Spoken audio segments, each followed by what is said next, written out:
What's up? Sup, Sokka? What's going on? Not much. How you doing? Not bad. I saw your video there, and I saw like you're sitting in a room by yourself, and I'm like, oh man, that just Hey, I know it seems a little sad. It's true. yeah. I'm just crying over my tandoori chicken as I'm eating it right now. So lonely. Just me and my chicken. Lonely. Oh, and there's Floyd. Okay, Oh, there we go. now it's a party. Yeah, Now now we it's get a the party party. started. Yeah, There crack the we go. champagne. I'll start with the Coke. Ah. Oh yeah. How's it going, Floyd? What's new and exciting? Yeah, not much. We're a lively bunch today. I know, right?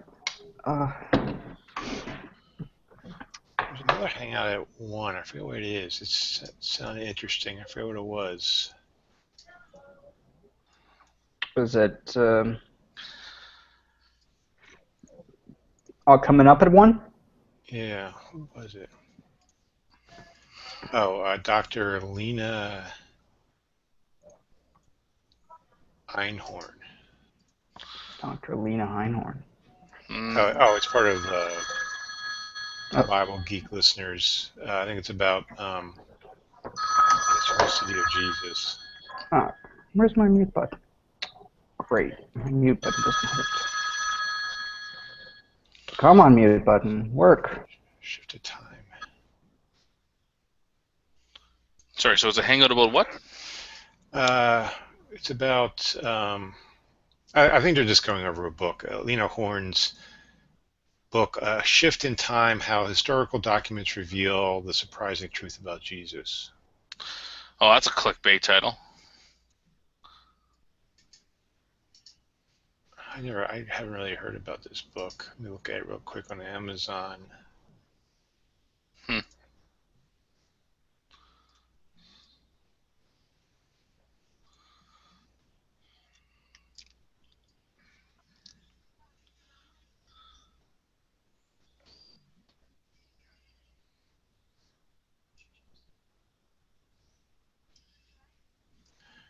Okay, it says studying Jewish revolt by first century historian Flavius Josephus. Einhorn encountered a number of similarities to the Bible. These parallels include an unnamed and mysterious messianic leader strikingly similar to Jesus described in the Gospels, only he's not the peaceful miracle worker we all know so well.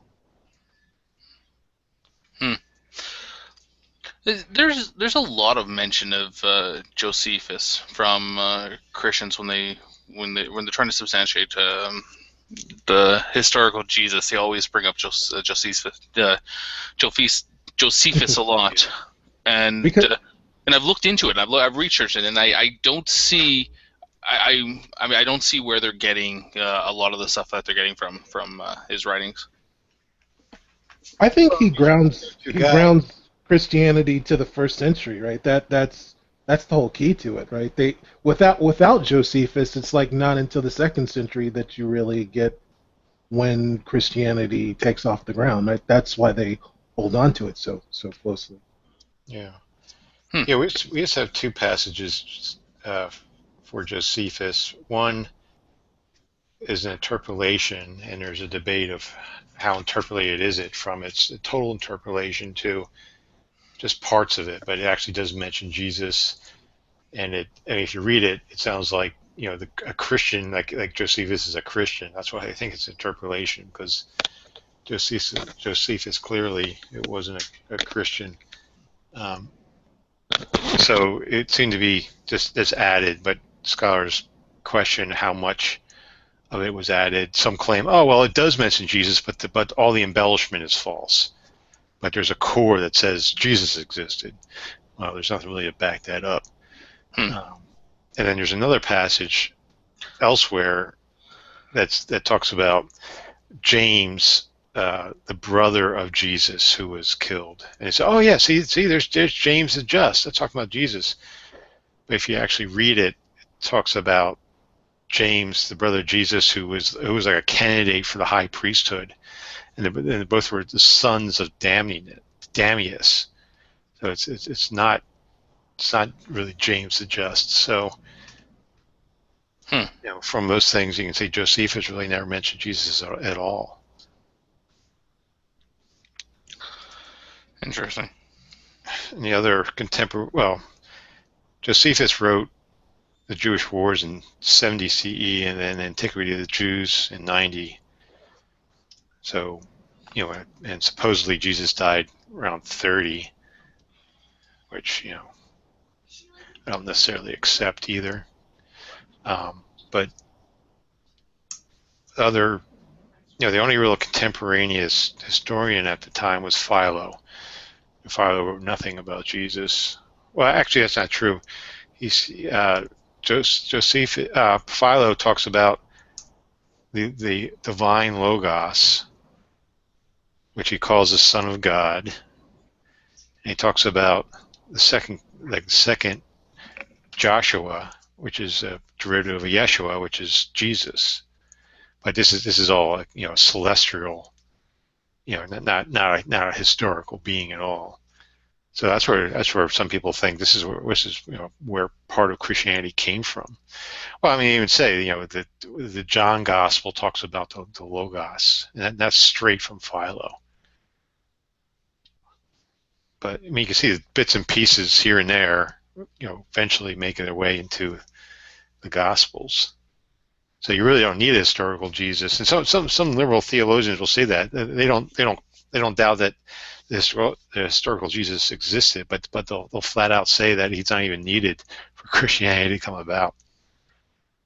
Because because like Paul, for example, Paul never met the historical Jesus, and Paul, most of the New Testament is his writings. So it's all about what Paul thinks. But of course, scholars believe that the Pauline letters are full of interpolations as well. They're not like when you read like the Corinthians 1. We tend to think, oh, it's one big letter, right? Well, no, scholars believe it's not one letter. It's a composite of letters, okay, just stuck together. But when we read it, it seems like, oh, it's just one letter that Paul wrote at one sitting, to the Corinthian church. But that's not the case at all. There's a lot we don't know, and there's a lot of stuff we just take for granted and assume and just accept the traditional views about it. But it's not that clear at all. Interesting. Hey, you see Steve McRae's hangout yesterday? I posted it. I shared it. It was some pre-supper came in. He was a total cyclone. Just follow the script, which you didn't even understand that well. Is presuppositionalism making a comeback? What's going on? I mean, is it? No, I don't think so. I think every now and then, someone just comes out of the woodwork. But it's the same. It's the same old story. It's nothing new. But he didn't even know the difference between truth and knowledge. Like we spent 5 to 10 minutes trying to explain to him the difference between truth and knowledge. Is that the calling out true empiricism hangout? No, it was Steve McRae's channel. David Sarchet is the name of the pre-supper. Right.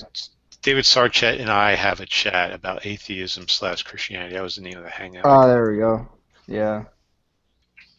And then we had a pretty lame atheist come in and claim that he could justify, properly basic beliefs. I caught that part. I caught Yeah. that. Yeah, Great. That's awesome.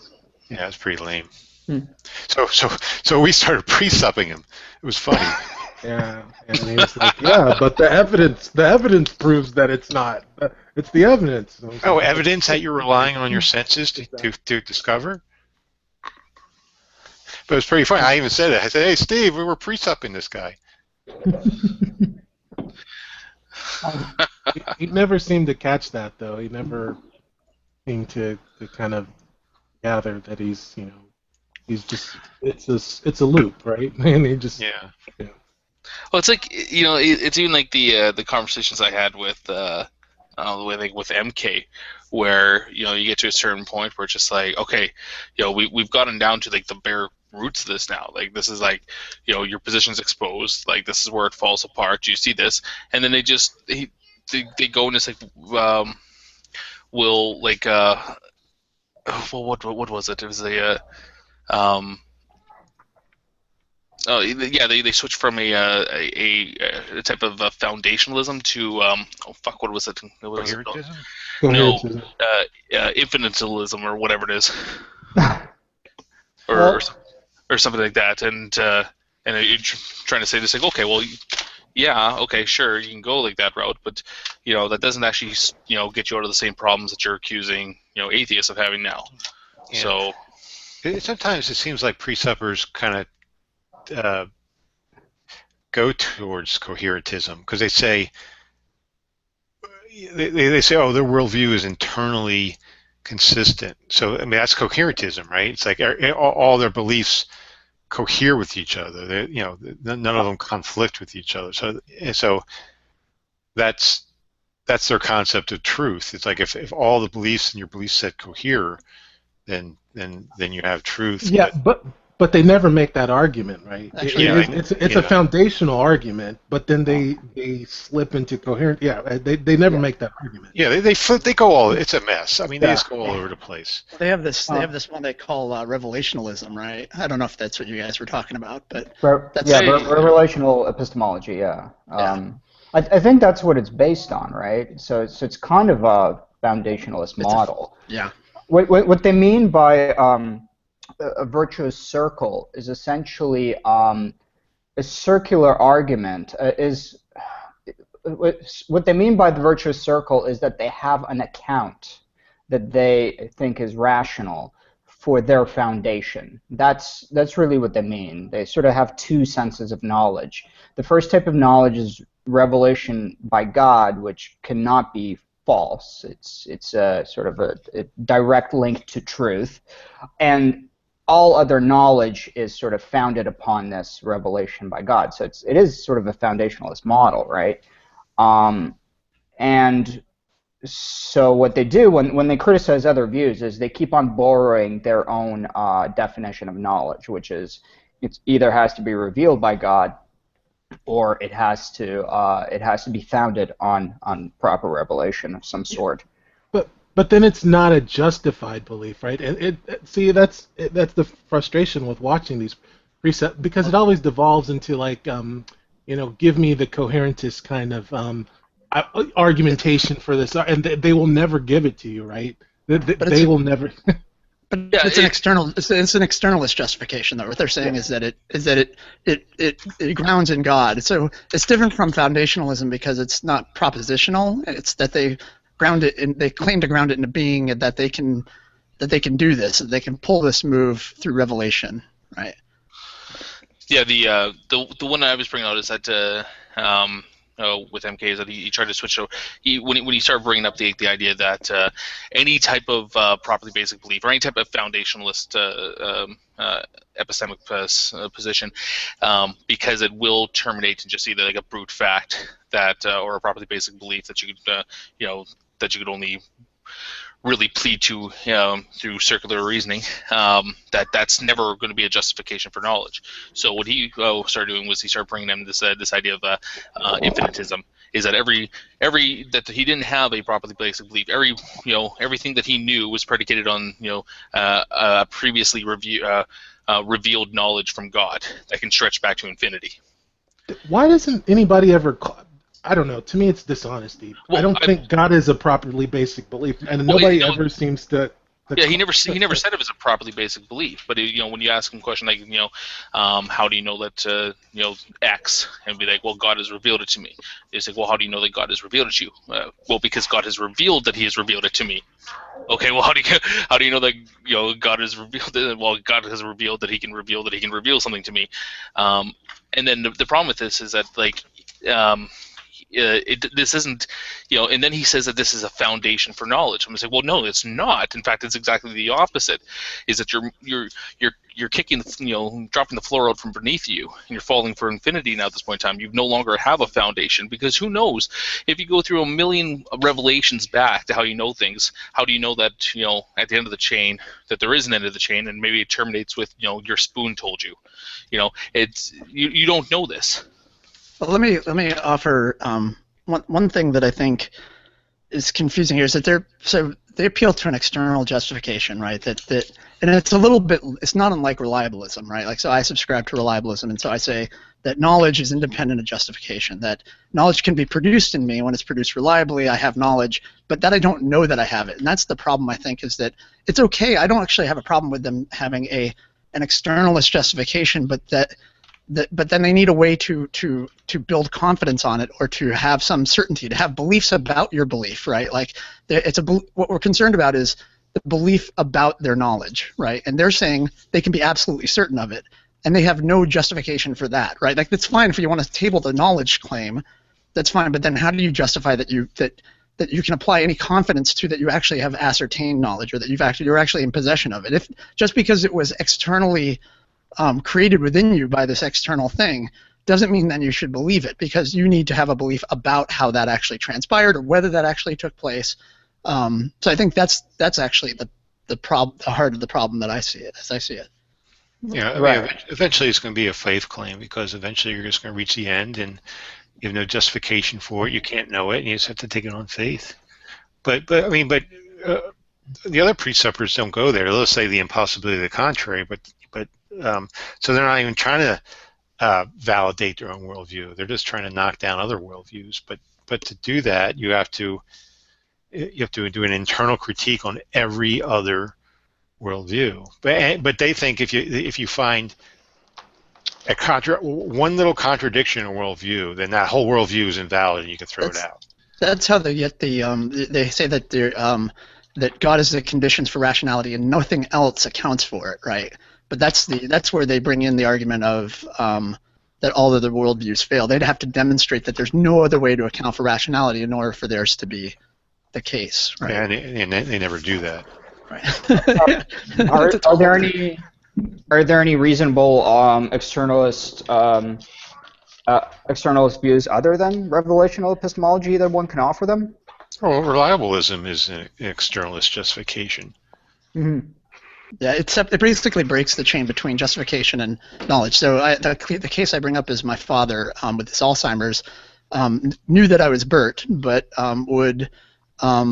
was not able at a point to remember how it is that he knew that I was Bert, right? And so if you were to ask me, does he know that you're Bert? I'd say, yeah. And then you ask him, hey, is this your son Bert? And he'd say, yes. Then you'd say, how do you know that it's Bert? And he'd say, he doesn't have any clue. Well, that doesn't mean that he doesn't have knowledge then, right? And so I think that knowledge is actually externally, there's an external, you can make an external justification for knowledge, but that you then have to form a belief about that belief, and that's your justification for having any confidence in it. And I think that's a separate process, right? I really like that example. I mean, I think you brought that up the first time because I used the dog example once, and you brought up the Alzheimer's one, and it's a much better way to, explain that that knowing there's a difference between knowing something and how you know something. Is that it's entirely possible to know something. We have systems where we can know things. The only time that you need to actually build a framework to how do you know things is if you're into the discussion of epistemology, and that's it. I like it because the counter to it, if they want to say no, that's not knowledge, then you say, well, what is it then? Did he have a lucky guess? Did he have then you can go down this chain of things that are absurd, and ultimately it has to then end back in the fact that he knew that I'm his son Bert. He just doesn't remember how he knows that, and he shouldn't have any confidence that it's my name if he can't remember how it is he knows it. For all he knows, my name could be Scott, and he's gotten it wrong, right? But that's a separate thing from whether he actually is in possession of knowledge.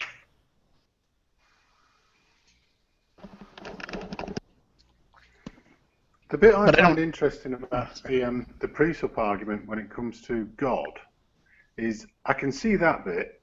It's when they prefix it with the Christian God.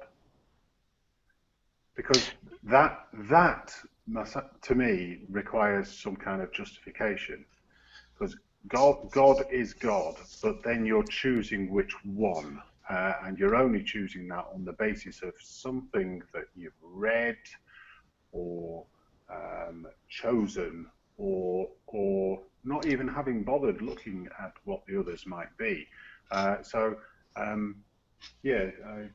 The personal basic belief of God, although I don't think it's been countered by anybody yet successfully, whereas the personal basic belief of Christian God should theoretically easily be countered, shouldn't it?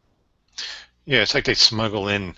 It's like it's just not theism offers the preconditions for intelligibility, but only Christian theism. It's like saying, oh, cola. It's just not cola is the best soda, but Pepsi Cola is the best soda. It's like they're just promoting their own brand. Okay, okay, then find something wrong with Judaism. Find something wrong. Find something wrong with all. You have to find something wrong with all the other religions. That's something that's confused me at a point. Was that I always assumed that when I read a little bit of Van Til and others, that the presupposition was presupposing that God is the condition for rationality, or that the existence of God. But some will put it as that it's the presupposition that Scripture is inerrant, or that Scripture is true. And that seems to be the thing that gets smuggled in there, is that it is a revelation, and this is the revelation. That they almost smuggle in, along with creation and everything else, they smuggle in Scripture. I think the argument we want is the argument they would have with other theists, right? They won't give us that argument. That's why they ask, like, precept is all about getting your belief system. Like, what we want to hear is we would have to get a Muslim to stand in for us to get that argument, I think, right?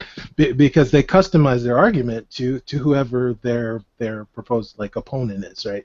So they're not going to give that the precept argument they're going to run against people that don't believe is not what they're going to give against, like, a Mormon or a Jehovah's Witness or a Muslim. They just won't give us that argument.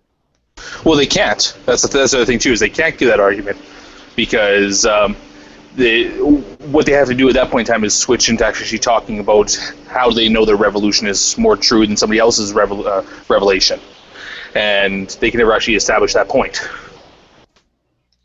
I'm still trying to wrap around their idea of the autonomy of the self. That autonomous thinking is invalid. But ultimately it seems like you're saying, oh, you're thinking, you basically don't believe in my religion. You're thinking without my God. That's a sin. All your thinking must be subordinate to God. Now there's Bible verses that say that you must surrender every thought to the obedience of Jesus and stuff like that. Fine, but what does that mean? And don't I have to autonomously choose to become a slave for Christ? I mean, wouldn't that be my decision as well? I guess if you're a Calvinist, you can say, oh, well, God preordained me to, or I guess effectively gave me a spiritual lobotomy to follow Christ. But what is the problem? They seem to be saying autonomous thinking is problematic, and I don't know. In fact, I don't see how you can think otherwise. You have to think with your mind. I can't think with your mind or God's mind. You can only think with your mind. So what exactly are they talking about, this autonomous thinking? Well, I think it's one of the reasons why you see so many Calvinists go to the precept route, because I do think that they kind of merge together or blend together a little bit better than people with like evidentialist beliefs, or people that believe that anyone can be saved. Yeah, I mean, all they're saying is, how dare you think for yourself? Stop thinking for yourself. I mean, that's all they're saying. Isn't part of the criticism, though, I thought my take on that, and they confuse it. I think some of them, and Ozzy's pointed this out before, is that sometimes they'll argue against their own purposes, because their point is that you can know things, right? Like they want to be able to assert that you do know that there's a God, right, for instance. And so I think actually that criticism, when they're not confusing it, the ones who are leveraging it properly, so to speak, are saying that you're borrowing the tools of rationality you're arguing against the ground you're standing on, right? That's their case. That you're standing on reason and rationality provided to you and then you're arguing against the foundation for it, right? Yeah, but this comes to an assertion. Then that starts off with the basic assertion that the tools of rationality can only exist for your God. You're using rationality, therefore you're using God. It's like, okay, well, hold on. Can you demonstrate the first premise? It's like, well, can you? And their response generally is, well, how do you defend it then? How do you defend? How do you ground rational thought? Yeah, that's no different than saying, you believe you're on planet Earth. Well, my God made the planet Earth, therefore you're borrowing from my worldview, because here you are, you're sitting on the planet Earth that my God made. I mean, that's an external critique.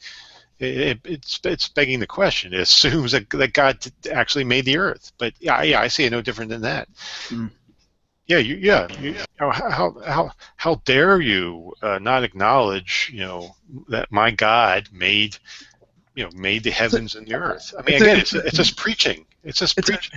It's a clever thing, though, because it's not clever, but it's sly in that anything you say is essentially making their point, right? Like any argument leveled against that argument is leveraging the very thing that they're claiming you're borrowing, right? So it's pretty insidious, actually. Yeah. I just reread Alex Malpass's blog on TAG, and I thought it was very excellent. He covered all this about, he talked about the economy of, either Christian theism, either the Christian worldview is true, or Bonson goes as far as saying there's only two worldviews: the Christian worldview and the non-Christian worldview, which is laughable. It's to lump all worldviews just into one category as non-Christian. It's absurd. So I share the same worldview as a Jew or a Hindu or a Muslim. I mean, it's laughable. Well, I've never understood the whole emphasis on the whole worldview anything, where we try to separate people into subsets of worldviews that they must have, because I've always thought that worldview would just even in the way that most people kind of understand it, is just a collection of beliefs that one holds. In which case, if there's 7 billion people, there's 7 billion worldviews. I mean, some of them might be similar, but I mean, there's no collection of. I mean, not every single Christian is going to have the same worldview. Not every single atheist is going to have the worldview. Like, what's the point of talking about worldviews as if you have to adopt a certain set of them? There's a lot of meta-ethical views that people can adopt, or there might be only 3 or 4 or whatever. But worldviews is not something that falls into this category. I think that becomes like just a convenient way to lump everything into two, distinct categories so they can kind of deal with it. Yeah, I mean, there's multiple problems with the whole thing. It's full of different fallacies. What I'm curious about is that I'll press them on because all of them have been incorrect about doctrinal issues before, or about they've all reformed or revised their beliefs on who God is. And so what I'll press them on is, what does this feeling of certitude grant them if it's the fact that they were mistaken, or they can look at their brethren whom they'd agree with on a precept argument but actually have issues with their theology or have issues with small little things. It doesn't seem to, like, how do you discern what is something you can have certitude about and something you can't? It doesn't seem to go very far beyond just the raw assertion that God exists. Yeah. Well, I think they lean on Scripture. Like if I've seen like a precept, like a liberal Christian, because liberal Christian was an inerrantist, and then the preceptor said, "Oh, okay, then you don't have the Bible as the foundation of your epistemology, so therefore, how can you know anything? Because you're not leaning on Scripture at that point." Yeah, I see. I'm sorry, Dex. MK says every once in a while, I don't know, like God could do this or God could do that. I'll pray about it, but God might not do it. Or like, he waffles all the time. He'll say like, but I'm not the boss of God, so God could do whatever. Or God could be however. Maybe God wants this. Maybe God does support this. And I think MK's is especially confused. I don't know that like Jimmy would, or somebody like Jimmy would fall into something like that.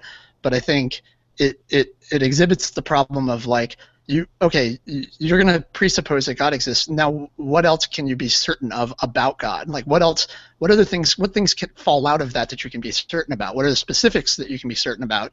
And inevitably, you're going to hit something that they've changed their mind on. They were wrong about, right? Well, or that they served as just simply like just a brute fact where they don't know where to go from there. Just like this is, I know that these are the characteristics of my particular view of God, and they have to be true. Just like, well, how do you know that? Well, they are. It's like, well, okay, so you're starting off with like this point. You're starting off with this assertion about characteristics of God without actually justifying them at all.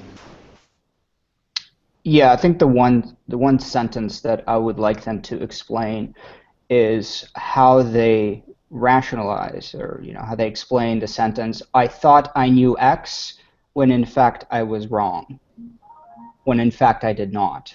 So I thought I knew X when in fact I did not know X. Well, and as well, when a brethren says, "I know this," can they, knowing that they're a precept, can they take it as knowledge themselves, right? Because if they really believe there are other precepts with them who have certain knowledge, they should be able to exchange information, and without any type of justification for why the person believes it, they should be able to assume that person knows that. And I think that like there's no point where I can say to you, "Oh, I know, my car's not in my garage," without you going like, "How do you know your car's not in your garage?" Or wanting, or if there was anything wagered on it, needing to know how it is that I know that, so that you yourself can know or can have some confidence in it. But if it's simply that you can assert certitude about certain things, does this follow through to other precepts when they say, "Oh no, you're mistaken about this, it's this way"? Then can they just assume that without asking, "Well, why do you think it's this way?" Like, do they not have internal discussions, right? Obviously they do. Yeah, but they don't have Bible studies with atheists, so. But I mean, it falls into one of the big problems there, which is the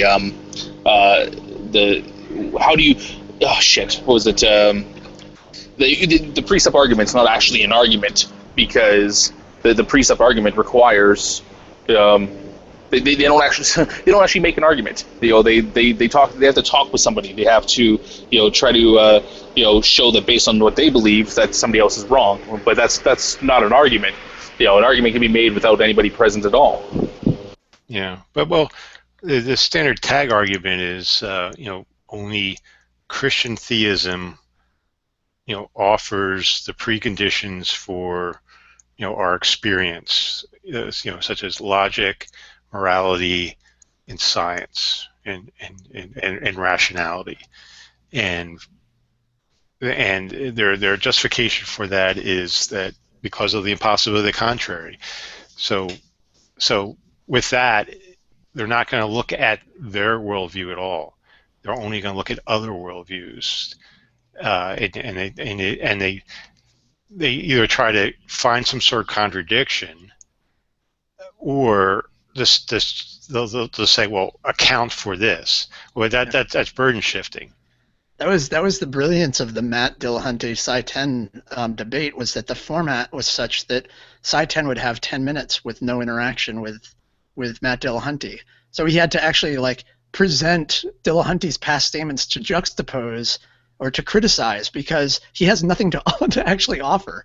So you'd have these long periods where Psi 10, midway through the debates, kind of "I'm done with my time. I don't have anything to say." That was a brilliant format choice by Dillahunty. It made Psi 10 look like a complete fool, because you take Matt out of the room and there's absolutely nothing to talk about. It's a raw assertion.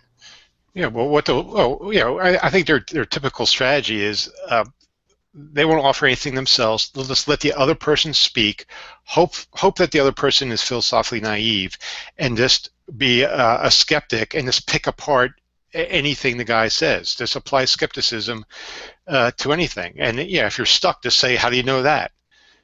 To just be skeptical of everything. So they're not offering anything themselves. They're just picking apart whatever you have to offer. Now, if you have a philosophically naive person who had said something like, "Oh, I only believe all my beliefs are based on evidence." Okay, then they're going to pick that apart. "Oh, evidentialism. I'm going to pick that apart," and they'll make that person look like a fool. And then after an hour and a half or whenever the debate runs out, boom, I win. I just picked you apart, and I made you look foolish. And I wouldn't even look at my worldview at all. But I come off looking the best. Floyd's talk with Darwin's deity was great for that, because pretty early in the conversation you got him to admit that he held properly basic beliefs, and then the rest of the time was him critiquing how popular basic beliefs are unjustified and can't be used as a foundation. Yeah, at the very beginning, he admits that, yeah, your foundational beliefs are circular and thus unjustified, and then later on he criticizes me for having unjustified assumptions. It's like at the very beginning, in the first minute, you said that about yourself. Yeah, he does a bait and switch. He borrows definitions of knowledge from his own view. So he'll ask for example, a foundationalist, rationale sort of framework. He'll ask for answers from a foundationalist perspective or a coherentist perspective, but then he'll criticize from his own view. There's a bait and switch in definitions, because what he means by knowledge, when he's criticizing and saying that you have no foundation, he's appealing to a revelationist apologetic view of having an externalist sort of account for one's knowledge.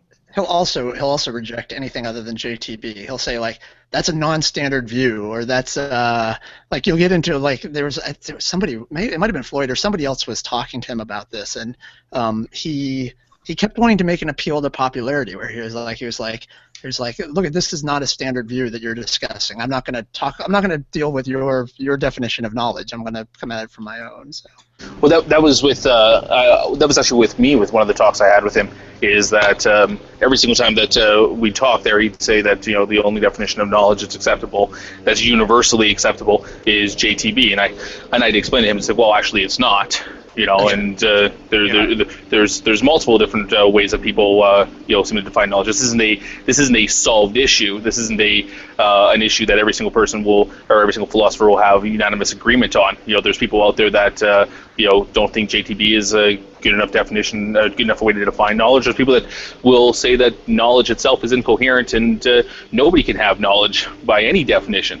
And then I present this to him, and and he'd go and he'd like, okay, well, see what Sokka did here, and he's ignoring the definition of knowledge, and then I'd have to start off every single one of my replies again with, again, this is what Darwin that he's asserting, which isn't there is no universal definition for knowledge. Yeah, it's my understanding. Probably, Ozzy would know a lot better than me, that the JTB is an old definition. It comes from Aristotle, and it's kind of outdated at this point. It's my understanding that most epistemologists do not hold to the JTB theory because of the Gettier problems and stuff like that. But wait, Floyd. The question I want to know is Jesus that sheep? Yeah. Did you ever see that? That's right. Yes. Oh, that was MK came in. Yeah. So Sokka was in that discussion about the Gettier cases, and then they got into the sheep on the hill, right? For the Gettier counterexample, and then MK just goes down this whole path of like, is that sheep Jesus? That's what I want to know. Is that sheep Jesus? And Darwin's like flipping out. He's like, MK, that's not the question. That's not the question, MK. Yeah, I'm actually thinking about doing like one more presentation on pre-sub, because this ideas collect, and eventually say, oh yeah, I could do a presentation on it. Just a lot of it would just be all the terms they use, like what's the impossibility of the contrary, what does it mean to appeal to, what does it mean to ground, what does it mean to account for. I think a big one's also to go over certainty and certitude. They like to swap those out, and absolute certainty. And I think that's actually where people a lot of times get tripped up, because they want to say they're certain about things, but they frame it in such a way that they need to be absolutely certain. That's how the preceptor wants to argue it, which I think you should just reject out of hand. That absolute certainty is such a thing. Are you absolutely certain about that though? Yeah. Well, that's just a double standard of externalism versus internalism. I'm relatively confident about it. Yeah, that's just this double standard of requiring internalism for you, but them being externalists. How can Darwin ask for justified true belief when you ask him to, like, how do you know that God led? He'll just, that's an axiomatic thing that he'll give you, right? That's not justified true belief. How does Correct. Yep. How does he do that? That's another bathing suit, right? Like he keeps flipping between the two views, right? And I think that he asks for the justified true belief JTB to be the standard because he knows how to criticize it, right? Because from his view, JTB is not enough. You need a foundation that offers absolute certitude, according to him, right? Which is just another way of saying truth. There are reliabilists. There are not reliabilists. There are just, and I actually was wrong about this. But there are, I think I was corrected by Ozzy and Helena back when I did my video on reliabilism. Was that there are external JTB models, models of JTB that leverage an external justification for the J.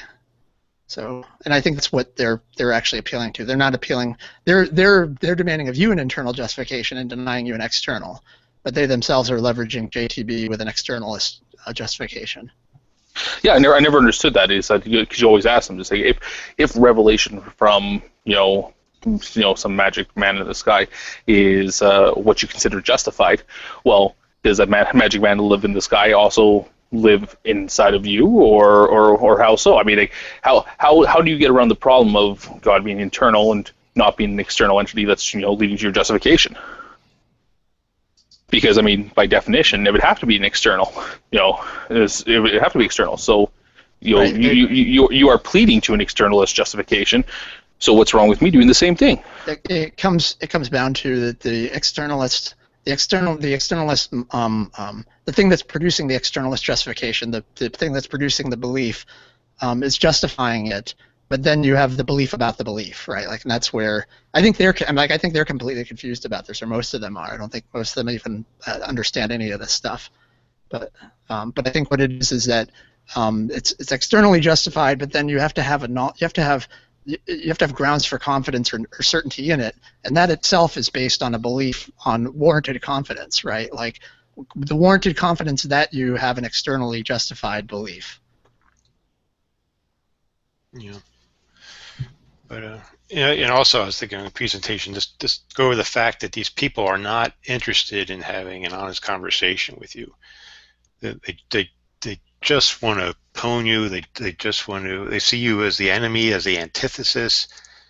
If you're going to engage them, it's going to be a hostile engagement, and you have to ask yourself whether you want that or not. Are you strong enough to deal with that? You have to have a thick skin to being willing to deal with that, and they're just combative. So I think it's an interesting question as to whether it does it make dicks or does it attract dicks. And I think it actually attracts dicks because I think it's about ponage, right? Like that's really what it is. Like, hey, look, I found this thing. Oh, go ahead. No. To be fair, like Jimmy Stevens, I don't get that impression from him. I don't get the snark. His to me goal is just like ultimately frustration, right? I don't get the Darwin's deity side. Right. I mean, Jimmy seems earnest in it, but it's just ultimately frustrating, right? That's. Yeah, I don't even think that they're aware. Like, I don't think that Darwin's. Well, maybe this is going too far, but I don't know that he's entirely. I think he gets satisfaction out of the ponage that he feels like he's doing, but I think he's sincere in a way about it. Not sincere towards his interlocutor, but like he himself sincerely believes it. And I think Jimmy as well believes it, and Jimmy's really well spoken, and I actually like Jimmy, but I've seen Jimmy be pretty vicious, especially to Armenians, and try to and pwn them, and I think a little bit is it's kind of terrible because I play League of Legends and my friends play League of Legends, but Jimmy plays League of Legends, I know, and I think that for him it's got a little bit of that. It's a little bit of leverage over someone to be able to get into and have a really confident argument that you can just drop down and feel like it is unanswerable, right? Like there's a satisfaction that comes from that. I kind of likened when I came to Google Plus like 8-9 months ago or whatever, I was like, oh, this is where all the old like World of Warcraft forum chat went. Like this is you could basically swap in any subject And these people, and we're having conversations and debates simply because it's entertaining to have conversations and debates. And I think to some degree that's why people pick up that apologetic. It ends up being something they can browbeat. It's not terribly hard to pick up. I think it's hard to understand all of the consequences and the nuances, and I think Jimmy probably does a better job than most in that respect. I have just for the record, I've been banned from the World of Warcraft forums like 7 or 8 times. Just want to point that out. No, the analogy that I have for presuppositionalists, I don't know if there are any baseball fans on here. I call it the knuckleball, because the knuckleball pitcher is inherently less talented usually than the traditional pitcher, but it can get you into the major leagues, right? But ultimately, it's a pitch you don't honestly have control over because but you can throw it all the way into your 40s. Exactly. That's what I call it. It's the knuckleball. But it's funny because it does dodge and weave around a little bit, right? Like there's that aspect to it as well. Kind of hard to hit.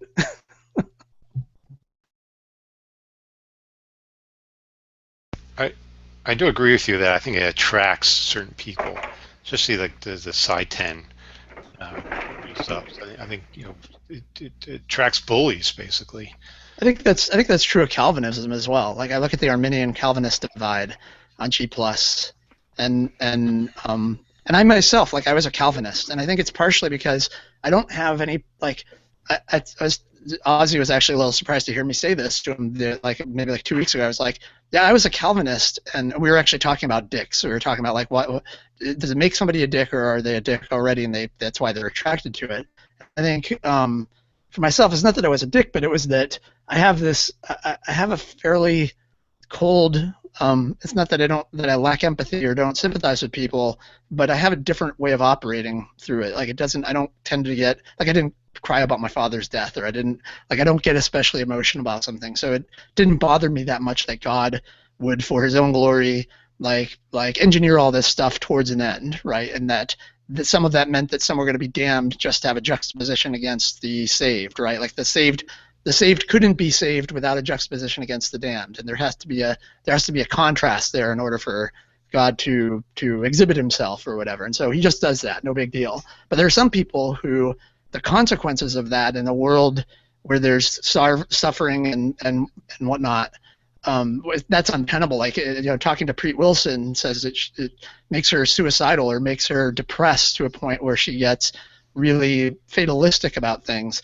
And I just don't think that she's got the wiring or is capable, and that's different from someone like Jimmy or anybody else who is okay with the consequences of holding that belief. And I think a lot of that just derives from basic personalities and how people work. Well, I remember one of the first conversations I had with Beckel that actually ended up as a video on Scholar Fiction's channel was when he started asking me questions about, whether it'd be wrong for, somebody to murder me. And my reply to that was, well, I don't know. Was it ordained by God? I mean, if somebody came into your house, murdered you, but it turns out that it was ordained by God, would it then be wrong? And, he never really had an answer to that.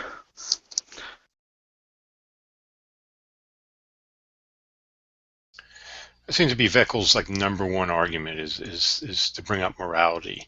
We've been going back and forth for the past week, and he just constantly says, "Oh, that's just your subjective opinion. Everything's subjective. Whatever you say is subjective. And and he's just playing a game of what makes that moral, what makes that moral, what makes that good, what makes that good, and he won't even defend it on his side. And a lot of presuppers do the same. You say, how do you account for objective morality? Well, wait a minute, presupper. Show how your worldview offers objective morality, and show that there's objective morality in the first place. I mean, but they'll just throw it back onto your plate, and they offer no real justification themselves. Gentlemen, do you mind if I make a point? Yeah, go Go ahead. Okay. I'm a novice in this. I do a lot of international travel, so I don't spend a great deal of time participating, but I watch lots of the videos, and I just recently came across one of my very first pre-suppers who I had a long discussion with, believe it or not, in the concourse of an airport in Japan. And I came up with a little strategy, if you will, in order to shut him down before he shut me down. And I allowed him to ask his question, and he asked a question. And then I responded, have you ever lied? Have you ever intentionally deceived anyone? And he said, sure, I have. How do I know you're not lying right now? And everything he said after that, and I said, is that a lie? Is that a lie? And then he said to me, you're being ridiculous, you're being infantile. And I said, no, you step back for a second. What you're doing to me with how do you know that you know that you know you know that you know that you know, I'm hitting you with how do I know you're telling the truth? And if you find my process, my strategy to be infantile, spend 3 seconds looking into the mirror and be honest with yourself and tell me if you're not just as equally irritating. Just wanted to say that. Yeah. I think that's a good way to go about it. Stephen Law actually did the same thing. Stephen Law is a professional philosopher. He did kind of same thing with Sai-Ten. He said, Sai, you're not reasoning properly because you got hit in the head by a rock. And however Sai responds, oh no, I'm sorry, that's invalid because you got hit in the head by the rock. How can you show otherwise that you're reasoning properly because you got hit in the head with a rock? And however you answer, that comes from your brain that's not thinking properly because you got hit in the head with a rock. Yeah, it was exactly, it was the same strategy, I guess, that I used, where I took one additional step back even before the pre-sup began. And I stated, well, wait a second, before we even talk about what you have on your mind, whatever your argument is, let's talk about the fact that you have admitted in the past you have purposely deceived people. In your life, you have deceived people. And then I threw them the curveball that he really hated. He said, well, have you deceived anyone? And I used the Sai-Ten right back at him. You ready for this? I'm sorry, I don't discuss this with professed liars. Yeah. I kind of do the same with their God, because in the Bible it says God puts strong delusions on people and lying spirits within prophets. So if that's the case, how do we know that the whole Bible isn't a delusion or from a lying spirit? By what standard could you do that? Because if your God is if it's admitted that your God has revealed that he can delude people and that he put lying spirits in the mouths of people, then all bets are off. That could be the case with the Bible. Yeah, a lot of this is very similar to all the MK stuff, isn't it? From a few months ago and up to now, I see exactly what Truth Evidence is saying. But it's exactly the argument that people were using with MK in trying to understand where he was coming from. And MK wouldn't have it at all and eventually blocked everybody and kicked him out before eventually realising that doing that meant he had no friends anymore except a bunch of Christians that were arguing amongst each other, which became very, very funny for everyone else. They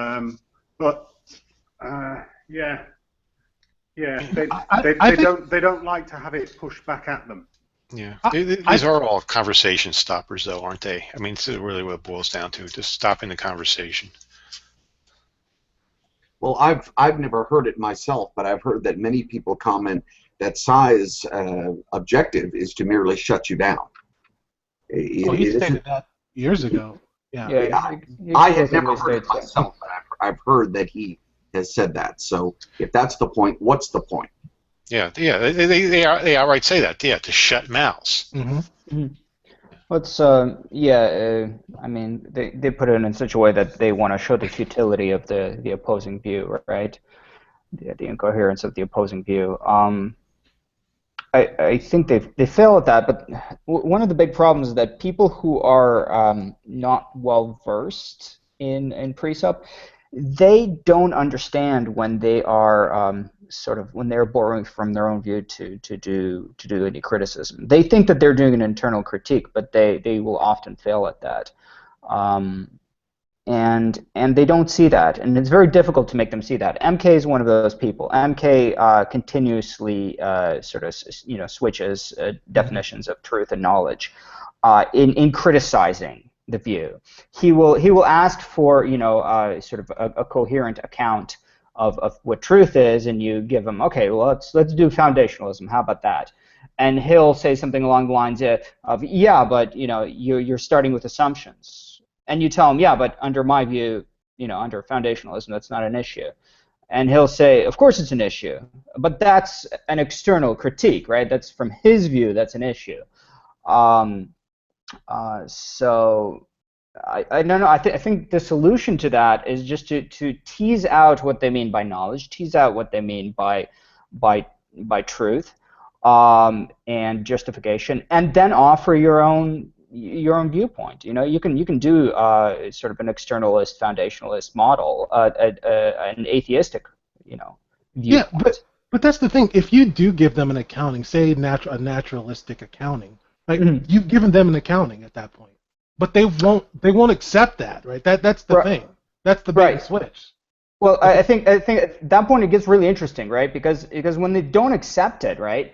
Like let's say that material interaction has truth preserving, it preserves truth, right? That mechanical interactions preserve truth, and therefore I get true data through my senses, of which I can make sense.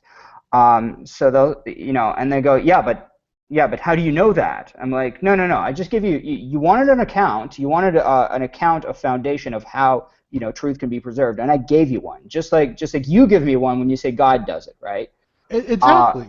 Right. So I gave you an account. It's a coherent account, and it makes sense to me, and it probably makes sense to you.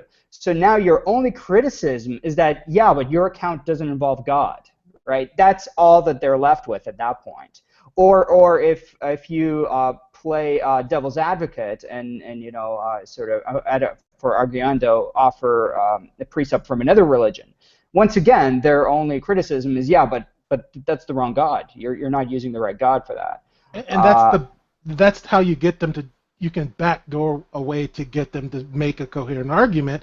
Is their line, the impossibility of the contrary. Well, if you don't like my accounting, give me a critique of why atheism is incoherent or Hinduism.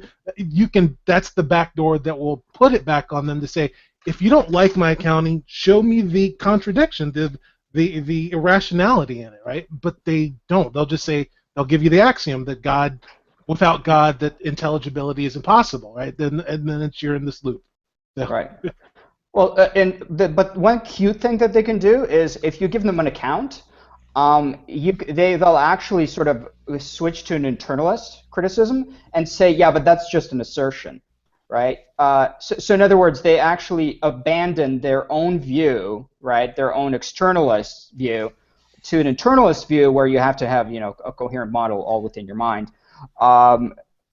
So they have to actually borrow another view to say, but that's just an assumption. Yeah, it's another bait and switch where the original question was, does your worldview offer the preconditions of intelligibility? So you offer your account, you offer the preconditions, but then they say, well, how do you know those preconditions are true? That's a totally separate question. Yeah. It was a challenge between your worldview versus my worldview. You claim my worldview had no accounting. I offered an accounting, therefore I met the burden. I met your challenge, but now he's going to simply question your ontology. He's just going to deny your ontology. Well, I can deny your ontology as well. In fact, I do. I deny your God exists. But that wasn't the original objective. The original objective is to compare your one worldview versus another worldview, not to question the preconditions of that worldview. It's to say, does that worldview have the preconditions? So if you offer your account, boom, it's accounted for. But then they just switch the question to, oh, how do you know that? How do you know that? How do you know that? One of the things I've noticed, and Dex was there one day when I was having this conversation with MK, where he'd ask a question, you'd answer it. He'd ask the second question, you'd answer it. Then he'd go back to the first question, but how do you know that? and it was an endless loop. Oh, that's Darwin's specialty, is like the series of questions, and you'll be like, I answer that, right? He'll just it's a loop. This is the worst. I'll be honest with you. I thought there would be a new hot Christian apologetic argument by now outside of it. I don't know. That must be worrisome for them that they're still using this. I'm kind of. Well, it seemed to go away for a while, and I guess with I guess it was Darwin's deity that kind of brought it storming back in. I mean, there were some people who were with it the whole time, but it wasn't the hot topic for a while. Yeah, for a while Jimmy was frequenting G+, and I think he was doing a good job, even though much of what he was saying was going over people's heads. I mean, he was fairly apt at elucidating his positions, but it took a lot of work on his part, and I think he probably just got tired of explaining himself for an hour to every single person who didn't get it. He uses the jargon, right? That's his thing. Yeah. You can build barrage with philosophy talk. Yep, him, Trey, Matt. I think from my point of view, the thing that really scuppers the theists is the fact that they don't have a consistent argument because they can't agree with each other around various things. As soon as there's any discussion that gets into the realms of different interpretations, they start arguing amongst each other, and they're unable to actually maintain a coherent argument at all about anything after that. And I think that's where they go wrong. If they could come to a single interpretation of what the hell this thing is, they may have a lot more force and a lot more people thinking about it. And come up good with luck with arguments. that. Well, yeah, exactly. That's their problem. They have that problem. Gentlemen, if you don't mind me, forgive me, if you don't mind me asking a question, because I just don't follow this as much as I wanted to. After the Dillahunty debate with Saiten Bruggencate, has he fallen off the planet, or is he still active online? Online, not so much. He's doing tours. He's doing tours? Yeah. What is he doing, Vegas? College campuses. See, that's the thing. I thought presuppositionalism died then. That's exactly when I thought it died. But it's just kind of reformed. And what I thought would happen would be another older argument would resurface. But they just, I guess, there's nothing left, and they have to bring.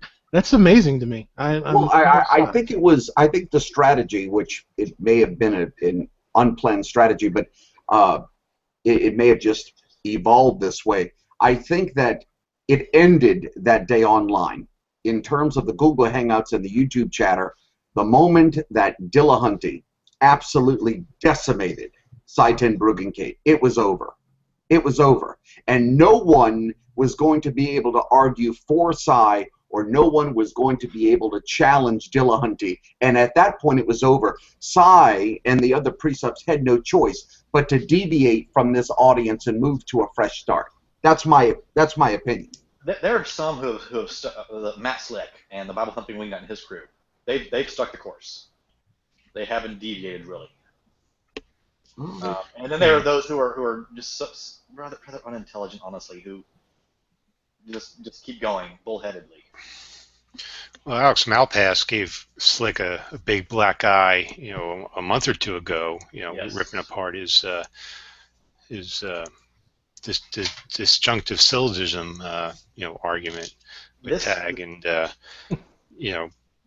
I think Slick has to, recover from that. He flatly denies that it was. He's claiming that it's purely a wording issue that Alex had. I read a really, really good write-up of that interaction by Theoretical Bullshit today. If anyone's not aware, Scott Clifton has a blog, has a webpage now, and it's actually, he does a phenomenal write-up of that interaction. Well, how can Tag work?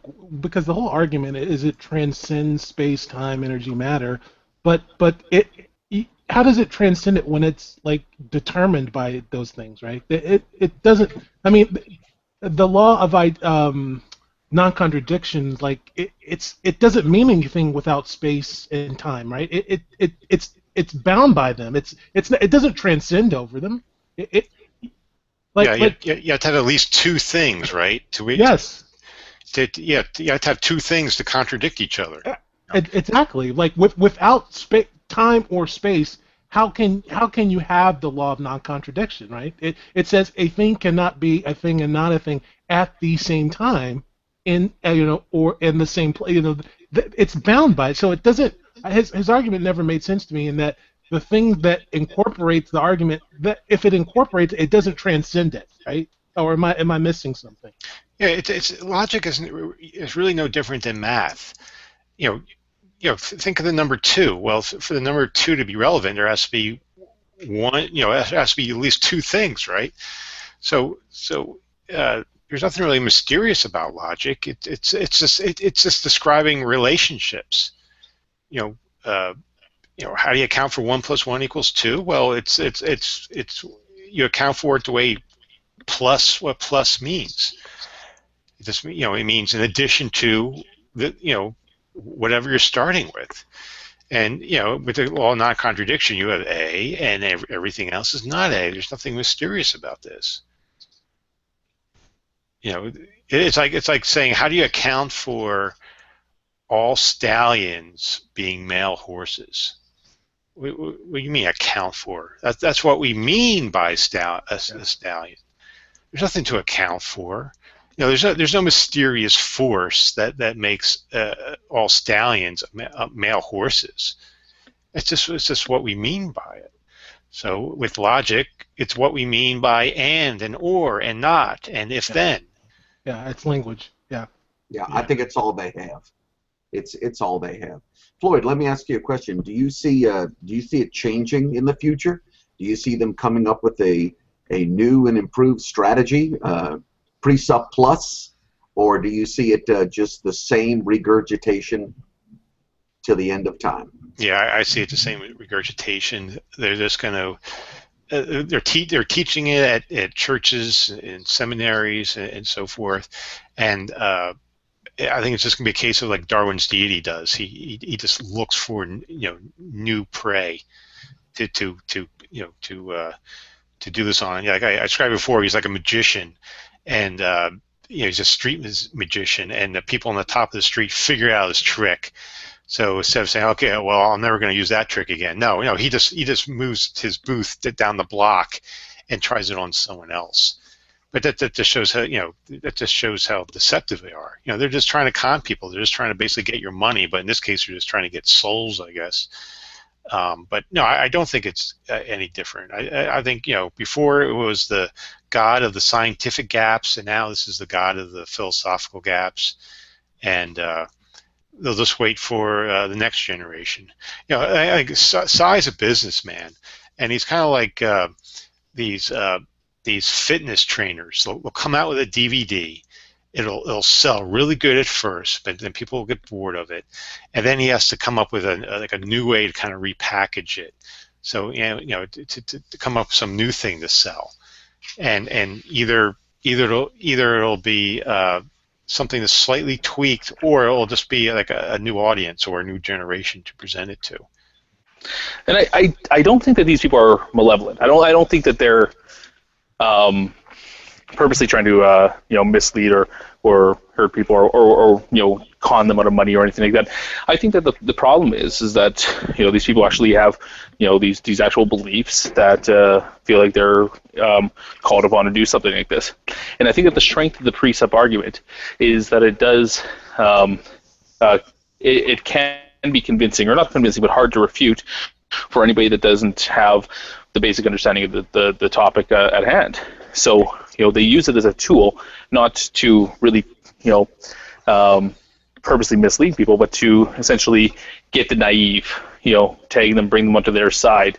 And if that works, then I think that they're justified in knowing that their position is actually not as solid as they try to present it to be.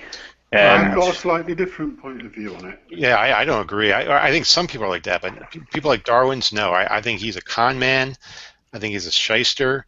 I think he goes after he'll go into a room and find the most naive person and attack that person. And when other people try to help that guy out, he'll get angry, saying, "No, no, no! I'm talking to this guy. Don't interrupt! Don't interrupt! I'm talking to this guy."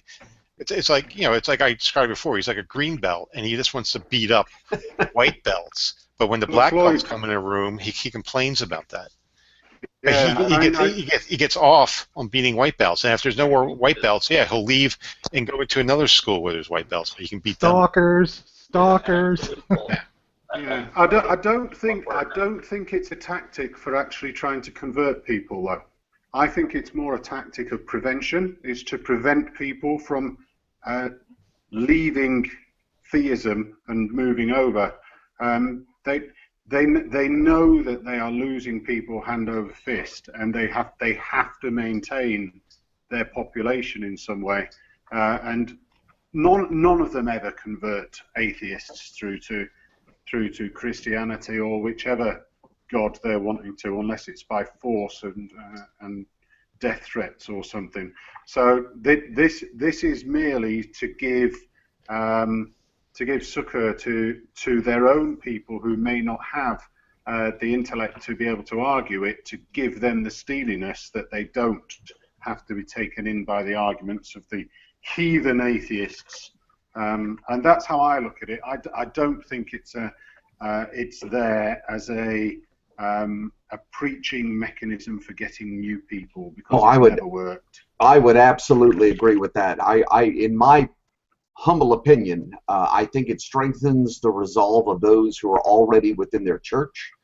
And when they attempt this precept argument on people who are even remotely familiar with truth and evidence as well as philosophy, it falls flat. It falls flat. So it's nothing but assertion after assertion after assertion. Ironically, though, it strengthens our resolve, as if to say, this is the best you've got, this is your angle, this is absolutely ludicrous, you're going to keep trying this over and over again. And I think, in my opinion, the peak of it was when they had the Dillahunty-Bruggencate back and forth, accusation after accusation back and forth, until it occurred for all of us to see, and that, in my opinion, cracked it over its knee, so they found a new ballpark to play in. Well, the kind of legendary debate in the precept community is the Greg Bonson, Gordon Stein. That kind of like is where people are like, whoa, this apologetic made him look really bad, right? And it can work, right? It can work. It backs people off their like.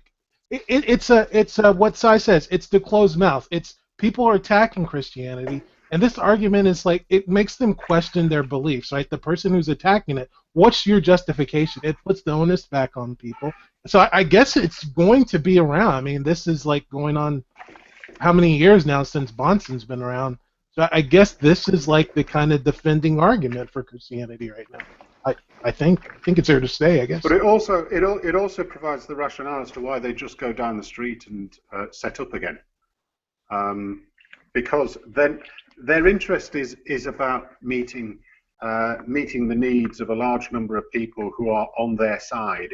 Their interest is not about trying to convert people, and once they get found out on one side, what they don't want is to give the opportunity for those people to be able to argue against them again. So that's why they move, and that's how I perceive it. The other bit about debates and who wins, well, it's always very difficult to actually understand who wins. Everybody always claims this side or the other, but even if you've just been in a debate and you put your points across, if somebody else puts across really good arguments, but they're extremely difficult to follow and very, very tough to comprehend, then a lot of people who may have the opposite point of view aren't going to listen, and they will just see that their guy has done well, and they'll stick with it.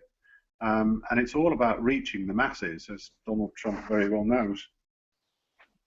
Well, again, yeah, it's about strengthening the resolve of those who already believe, but I just do not believe it's a convincing argument whatsoever. I just don't believe that. Oh, you're right, and like I said, That's not the point of it. Yeah, it's definitely not the point. You know, I had a conversation with my mom. I guess it was about 2 weeks ago. I gave her a call overseas, and we were chatting. And she's a Christian, and she really takes it hard that I just won't acquiesce, that I just won't agree. And I told her, I said, Mom, I want you to think about this, really think about this. Let's use the example of the Great Flood. When the water is towering 50, 60, 70, 80, 90 feet. And imagine a woman back then. I mean, truly imagine this, Mom. Imagine a woman back then who loves her child. And she climbs to the highest branch of the tree she could find. And the water, because of the waves and the current now that has begun, she's holding her child up above the water, doing her best to keep that child alive until she gives way and both of them fall to their death. And I said, you don't learn that in Sunday school. You know what you learn? The Lord to Noah, he's gonna build an arky, and that's as far as it goes. You're just indoctrinated as a child until you believe it, to believe it, to believe it, and then other philosophies come in to cement or stabilize that belief, but nothing has ever been demonstrated. I think arguments like precept exist because it's gotten too hard to defend the Bible. Yes. I think it's easier to defend the meta about Christianity than to look at the Bible and let's go through this book point by point. It's just I don't think Christians want to defend that anymore. Yeah, well, they can't. It's now gotten to the point where they can't. When you have someone like myself who simply asks, listen, if you want to even buy a used car, a real piece of trash, you're going to have to demonstrate that car. If someone says, I have a used car, you know what, I'll give it to you for $5. It's okay. Tell me a little bit about it. Why? If I'm going to purchase it, just tell me a little bit about it. Well, you don't believe me? I mean, is it possible that I have a car and you just don't know it and it could be right behind my house? Yes, it's very possible. In order for me to purchase the car, demonstrate something about it. Do you have a photo? Can you tell me the mileage? Well, that's all semantics. I mean, is it possible that I have a car and you'd be I mean, you can get into this philosophical gumbo, this gambit of terms, and it wasn't that long ago when I was, again, sitting in another airport watching one of these debates. I watched a discussion like this one where for 45 minutes it was merely a debate of about 12 people over the definition of words. Nothing was ever tackled. It was simply a debate over the definition of each word, and nothing was ever resolved. And I think that's what it's getting to. I could be wrong. I often am, but I don't think so. The used car salesman would then say, well, you can't even justify that streets exist, so why should I tell you about my piece of junk car? That's right. That's right. That's where precept goes. It's like, you can't criticize my piece of junk car if you can't even justify that streets exist. That's exactly right. Yeah. Well, that's fairly common in precept, where you start arguing semantics of what does I mean? That's very common. That's very common. Yeah. When I up against a precept, I try to stop when they just they basically say justify your unjustified assumptions. And when that comes up, and usually that comes up, that's usually the very first question. They don't phrase it like that, but that's all they're really saying. And I'm saying, wait, no, it's a stop right now. We know that presuppositions are properly basic beliefs, that all foundational beliefs cannot be justified because they're the foundation. If you could justify them, there'd be something else to justify them with, and they would be the foundation. So, are you willing to admit that in your worldview, you start with unjustified assumptions? Most presuppers will be honest and say yes, or they'll say something like, "Oh, my presuppositions are self-evident or self-justifying," something like that, which is nonsense. It just means they're circular. It means you just have a circular argument to justify them. But I just try to just to stop that right then and there. It's like, no, this precept game has been going on long enough. I don't think you're that naive. What's to stop this nonsense of trying to ask the other person to justify their presuppositions? It needs to come to an end. Yeah, I just feel like it's just dishonest because I still don't believe that you can in lieu of like the reality, right? That like more of the earth doesn't believe in the Christian God than does. To say that that's a presupposition, I just feel is inherently dishonest. I don't feel that's on it. It's not a presupposition. To me, a presupposition is like a basal thing. It's like saying all mammals must have air, right? That to me is a foundational to like existence. Like I don't see how, for the sake of the argument, I guess we can allow that. But it would be nice if, to me, I mean, you can of course create a, you say that, okay, the Christian God is my okay, and I probably won't argue with it, but to me it's like you can't make me not believe that's not a presupposition. That's something that you came to a conclusion to, right? That to me, Conclusion, not a precept. yeah, exactly. Yeah, and that's where we hear a lot from Christians saying, oh, you have the presupposition of naturalism or physicalism or atheism. I said, no, I don't. Those are conclusions. I didn't start at that. I come to that conclusion, and it's a provisional conclusion. When new evidence comes on board, I'm willing to change my view. Now, do I have presuppositions? Yes, I do have presuppositions that I cannot justify. They're the properly basic beliefs. But naturalism or physicalism or atheism, those aren't my presuppositions. Those are beliefs I came to over time. I reason from my properly basic beliefs. I don't reason from atheism or physicalism. I mean, all it would take to disprove naturalism is I don't know, some supernatural thing has to reveal itself, I guess. I mean, it'd be hard. It could be some advanced alien tricking me or something. It'd be hard to show, but if I think the only way to really do it is if those things presented themselves every day. Like birds, no one questions the existence of birds. We see birds flying around. We see their droppings on our car hoods. We see them eating and chirping and everything. Yet here are these things that can fly through the air. Something that no mammal can do and so forth. I guess except for bats or something. But here you have this spectacular creature called birds that can kind of like defy the laws of gravity, so to speak. No one questioned those things. Now, if the Adam and Eve story was true and God walked and talked with Adam, and he walked and talked with every with humanity ever since, and he kind of was the actual king of the earth, and he gave the President of the United States gives the State of the Union address like every quarter, I think. If God gave the State of the Universe address every quarter for everyone to hear and so forth, everyone would accept that this God exists, and angels and cherubim and all those other supernatural entities that we read in the Bible. If they were part of our daily lives, we would easily accept them, but we just don't see it. Nice sermon. What about Christians that would say that God's hiddenness is expected? Some people are not supposed to be saved. What about that?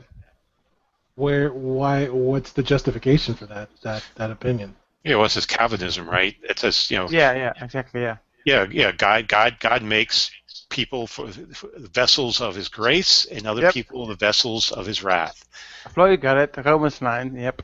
Yeah. So the people who don't believe in God made them that way to be vessels of His wrath. That's just the way it is. There was a person called Peter Kreeft who moved from Calvinism to Catholicism, who said that God gives just enough light for the people that He chose to see it, and just enough darkness for the people he didn't to be lost. So Yeah, well, seems, then, it seems kind of ad hoc, but okay.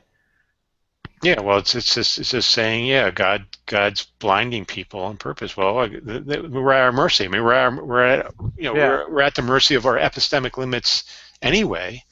So that's just another epistemic limit that's been imposed on us, but not by nature this time, but by some supernatural agent that wants it that way. It's true. I mean, also, if you want to really oppress a Christian, you want to address the how do you say this in English?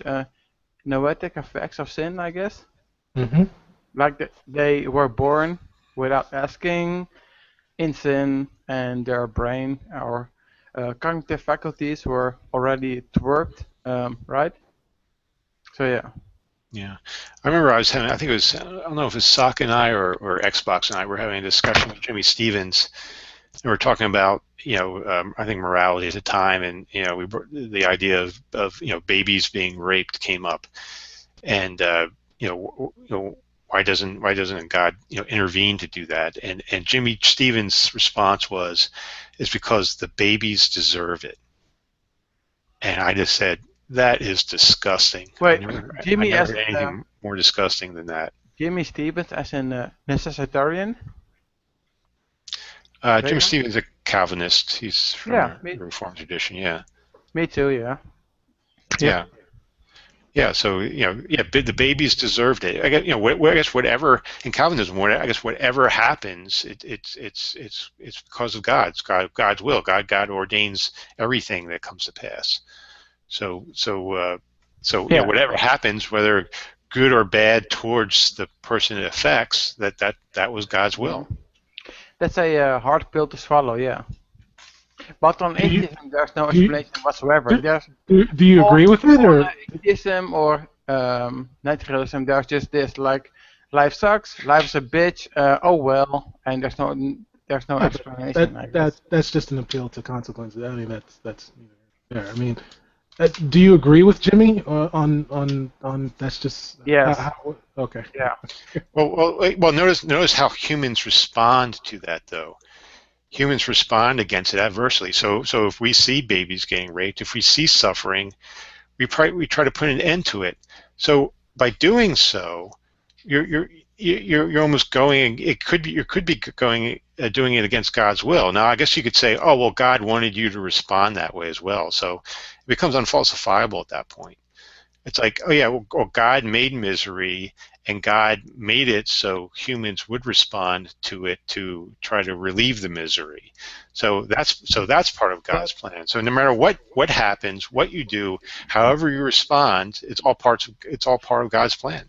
But I always wonder, like, if a person, regardless of their worldview, is going to complain, I will always ask them of their frame of reference, right? So if you're going to complain about, okay, so God did X or this interpretation is bad because, then I want to know about, I want to ask them about their frame of reference to judge that it is wrong, right, or that they don't like it.